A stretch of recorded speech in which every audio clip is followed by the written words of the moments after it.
নিজেদের অধিকারের দাবিতে পশ্চিমবঙ্গ আদিবাসী ঐক্যমঞ্চ। সারা ভারতবর্ষে যেভাবে আদিবাসীদের অধিকার দেওয়া হচ্ছে, পশ্চিমবঙ্গে তার অন্যথা হবে না। কার্যত এমন প্রতিশ্রুতি দিলেন বিজেপির রাজ্য সভাপতি শ্রমিক ভট্টাচার্য। পশ্চিমবঙ্গ আদিবাসী ঐক্যমঞ্চের উদ্যোগে কলকাতার মহাজাতি সদনে এক অনুষ্ঠানের আয়োজন করা হয়। প্রদীপ প্রজ্বলনের মধ্য দিয়ে অনুষ্ঠানের শুভ সূচনা করেন বিজেপির রাজ্য সভাপতি শ্রমিক ভট্টাচার্য।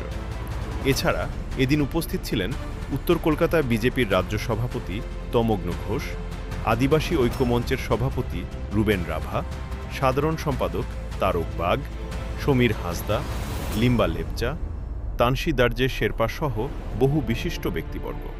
৩৫টি আদিবাসীর বিভিন্ন জনগোষ্ঠীর সম্প্রদায়ের পদাধিকারী এদিনের সম্মেলনে যোগদান করে।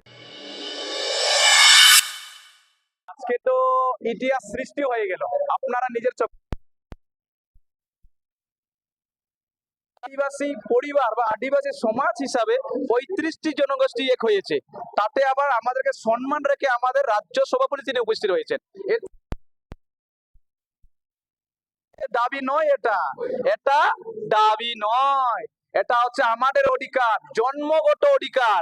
উনি বলে গেছেন আমাদের অধিকার অতি শীঘ্র পূরণ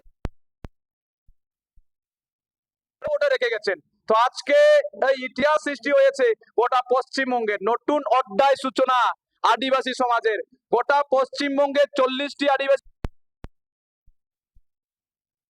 লুপ্ত। কেন লুপ্ত? তার দায়ী আগেকার সরকারের। কেন রক্ষা করেনি? ওনারা দায়িত্ব ছিল, তাদের ভাষা কালচার রক্ষার দায়িত্ব তাদের ছিল, কেন রক্ষা করেনি? প্রশ্ন এক এক উঠাবো কথাগুলো। আর আদিবাসী এখনো তাদের একই ছাদের তলায় নিয়ে আসার যে বার্তা দিলেন রাজ্য সভাপতি, কি বলবেন? অবস্থান আছে, যারা আছে বর্তমান অস্তিত্ব আছে 35টি জনজাতি, যেখানে আমি জঙ্গলমহল থেকে ধরে পাহাড় থেকে ধরে বঙ্গোপসাগরের সুন্দরবন থেকে সান্তাল, মুন্ডা, ওরাও, ভূমিজ, গন্ড, আমার আরো আছে লেপচা, তামাং, শেরপা, বুটিয়া, লিম্বু, সবাই আছে আমার। আজকে আমরা এক পরিবার এক চাটায় আছি। পশ্চিমবঙ্গে এখন থেকে আদিবাসীদের অধিকার শুরু হবে, কেউ আর বঞ্চনা আমাদেরকে করতে পারবে না। পরবর্তী চিন্তাধারা এটাই, আমাদের দরকার নেই। আমরা এটুকু বলবো, আমাদের অধিকার যদি দাও সরকারের সাথে আমরা আছি, নইলে তো জানোই আমরা কি করতে পারি। আদিবাসী যদি চাই এবার 10 মহা জনসভা হতে চলেছে ঐতিহাসিক।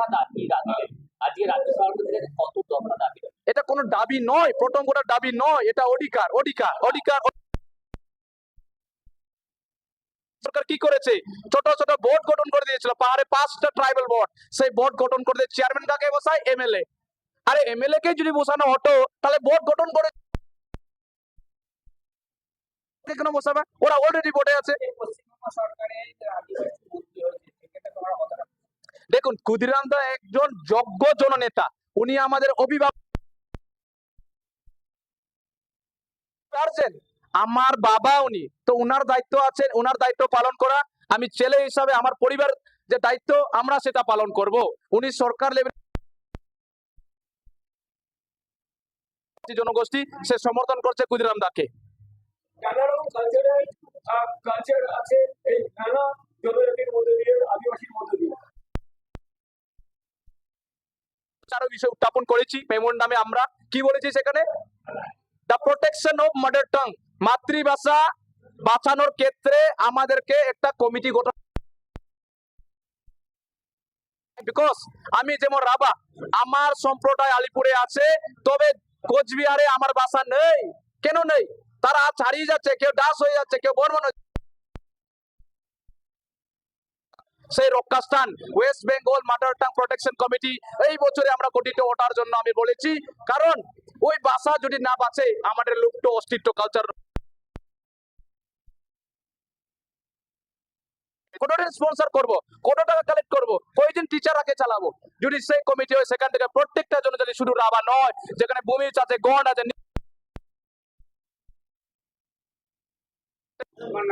আমার নাম রুবেন রাভা।